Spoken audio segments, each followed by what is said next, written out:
Hello everyone, आज है 9 अगस्त और आज इस वीडियो में हम बात करेंगे आईटीसी के बारे में। 313 रुपए का ये शेयर है और आईटीसी ने पिछले कुछ दिनों में अच्छी खासी रफ्तार पकड़ी जरूर थी, लेकिन अब धीरे धीरे वो स्टेबल होता नजर आ रहा है।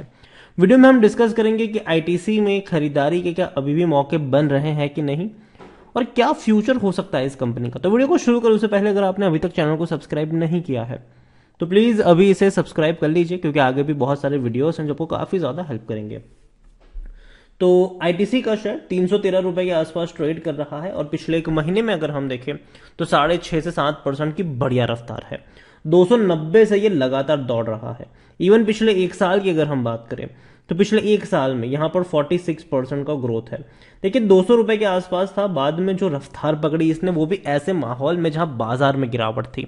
रशिया यूक्रेन क्राइसिस से जहां बाजार टूट रहा था वहां ये भाग रहा था। इन्फ्लेशन से जहां बाजार टूट रहा था ये भाग रहा था। बढ़ते इंटरेस्ट रेट से जहां मार्केट में थोड़ी सी गिरावट थी यहां पे तेजी थी, और ये अभी भी भागता जा रहा है, क्योंकि आईटीसी में कई सारी इवेंट्स होनी है जो कहीं ना कहीं और ज्यादा पुश कर रही है इसको। पहली चीज तो यहां पर यह है कि कंपनी का जो होटल बिजनेस है वो कहीं ना कहीं आने वाले दिनों में डीमर्ज होने वाला है, और ये बात हर कोई जानता है और इसको लेकर तेजी देखने को हमें मिल भी रही है। दूसरी ओर कंपनी ऐसी प्रोडक्ट बनाती है जो डेफिनेटली हर लोग सभी की रोजमर्रा की चीजें हैं। स्पेशली एफएमसीजी की मैं बात कर रहा हूं यहां पर। तो वहां पर अगर आप देखो तो इनकी प्रोडक्ट बिक्री काफी अच्छी है और जो जो नई प्रोडक्ट इन्होंने लॉन्च करी है उसको भी अच्छा खासा रिस्पॉन्स मिल ही रहा है। दूसरा, इनका जो मेन है सोर्स ऑफ इनकम, ठीक है, आईटीसी भले ही हम एफएमसीजी होटल की बात करें, लेकिन कंपनी का जो सबसे ज्यादा रेवेन्यू कहीं से आता है वह है सिगरेट टोबैको से। और वहां पर भी अगर आप देखें तो दोबारा तेजी लौटी है। कोविड के वक्त उसको झटका लगा था, क्योंकि जाहिर सी बात है भैया, लोगों को जब सांस लेने में दिक्कत हो रही थी कोविड में तो सिगरेट पीने का रिस्क कौन ही उठाएगा। तो अभी के वक्त में, अभी जब ये चीजें उतनी ज्यादा नहीं है तो दोबारा लोग वापस से कंजम्पशन जो है वो बढ़ गया है उसका। तो कंपनी को कहीं ना कहीं उसका फायदा भी हो रहा है। यहां पर आईटीसी को लेकर देखा जाए तो अच्छी खासी रफ्तार है पिछले कुछ महीनों में, जो कि बहुत अच्छी बात है। इससे पहले बहुत ज्यादा पिटाई हो चुकी है इस कंपनी की, मार्केट का जोकर तक हम कहते थे इसको। लार्ज कैप शेयर है, 3,85,000 करोड़ के आसपास का इसका मार्केट कैप है। वॉल्यूम 83 लाख के आसपास का अच्छी क्वांटिटी में शेयर ट्रेड होते नजर आ रहे। कंपनी के रेवेन्यू जून में बहुत ही शानदार थे। 18,500 करोड़ का इन्होंने सिर्फ रेवेन्यू कमाया था, जो अब तक का सबसे हाईएस्ट रेवेन्यू था। जो पिछले साल 13,000 करोड़ था वो इस बार 18,500 करोड़, और प्रॉफिट भी 4,400 करोड़ के आसपास का देखने को मिला, जो कि बहुत ही बेहतरीन था, क्योंकि पिछले साल इसी क्वार्टर में 3,275 करोड़ का इनका प्रॉफिट था। देखा जाए तो पिछले क्वार्टर से कंपेयर करो या पिछले साल से कंपेयर करो, कंपनी के रेवेन्यू और प्रॉफिट दोनों में बड़ा ग्रोथ हमें देखने को मिला है। यहां पर डिविडेंड की भी अगर हम बात करें तो भारी भरकम डिविडेंड पे किया है इसने, और according to Moneycontrol user 15% लोग ही है जो बेचने की बात करें, वरना 85% लोग कह रहे कि खरीदारी करो। आईटीसी में अगर हम देखेंगे तो परचेज ज्यादा देखने को मिला है, हालांकि हैंड एक्सचेंज में कहूंगा, परचेज नहीं हैंड एक्सचेंज हुए, बल्क डील काफी ज्यादा हुई है, और कंपनी के रेवेन्यू में बढ़िया रफ्तार है और भी ये और बढ़ेंगे, क्योंकि फाइनेंशियल ईयर 2022 में इनके 60,000 करोड़ से भी ज्यादा के रेवेन्यू थे, लेकिन इस बार पहले क्वार्टर में 18,500 करोड़ के रेवेन्यू है। अगर इसी रफ्तार से भी अगर ये बढ़ते हैं तो आराम से 75,000 करोड़ के आसपास के रेवेन्यू कंपनी दिखा सकती है फाइनेंशियल ईयर 2023 में। और प्रॉफिट भी अगर आप देखो तो बहुत ही शानदार था, 15,500 करोड़ का प्रॉफिट था, और अभी ये और बढ़ेगा, ये और बढ़ने वाला है इनका प्रॉफिट।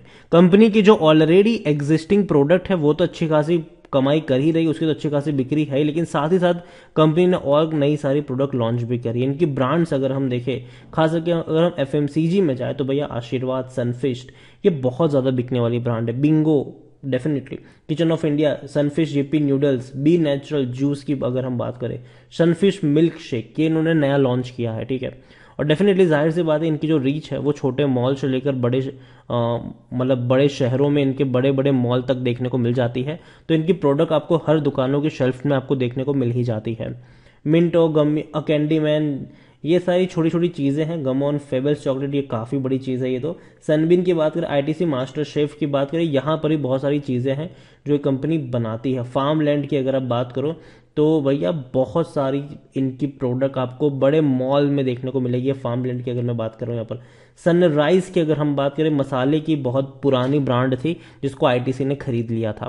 तो काफी बेहतरीन चीज यहाँ पर ये भी हुई है इनके लिए, और कई सारी फियामा हो, विवेल हो, ड्रीमफ्लावर हो, एंगेज हो, सुपीरिया हो, ये चीजें हैं। नीम वॉश या फिर सेवलॉन, हालांकि नीम वॉश की तो बिक्री अब कम ही हो गई होगी, शायद ही कोई खरीद रहा होगा, लेकिन सेवलॉन आज भी काफ़ी बड़ी मात्रा में अच्छी खासी बिकने वाली प्रोडक्ट है इनकी। क्लासमेट की नोटबुक्स अब दोबारा बड़ी बिक्री देखने को मिलेगी, क्योंकि अब तक हम ऑनलाइन पढ़ते थे, अब दोबारा ऑफलाइन पढ़ेंगे, हम स्कूल जाएंगे, कॉलेजेस खुल जाएंगे, तो क्लासमेट की नोटबुक वगैरह दोबारा अच्छी खासी बिक्री लौटेगी यहाँ पर। और जाहिर सी बात है अगरबत्ती वगैरह में कंपनी की अच्छी खासी पकड़ तो है यहाँ पर भी। आईटीसी देखने की कोशिश करें तो ऑल इन वन का पूरा कॉम्बो है। आईटीसी में एफएमसीजी के अलावा इनका मेन सिगरेट टोबैको का तो बिजनेस है ही, लेकिन इसके अलावा होटल बिजनेस है, पेपर बोर्ड एंड स्पेशलिटी का बिजनेस है, packaging, agri business, information technology का भी बिजनेस यहाँ पर शामिल है।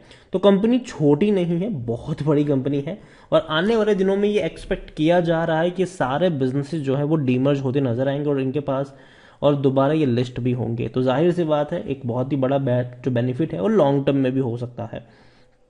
अकॉर्डिंग टू टिकर टैप खरीदारी करने का सही मौका क्योंकि शेयर ओवरबॉट जोन में नहीं है, कोई भी रेड फ्लैग नजर नहीं आ रहा है। 25 का पी है जो अभी भी सेक्टर पी 47 से काफी कम है, मतलब सस्ता है। 94% एनालिस्ट जो है वो खरीदारी की बात कर रहे हैं।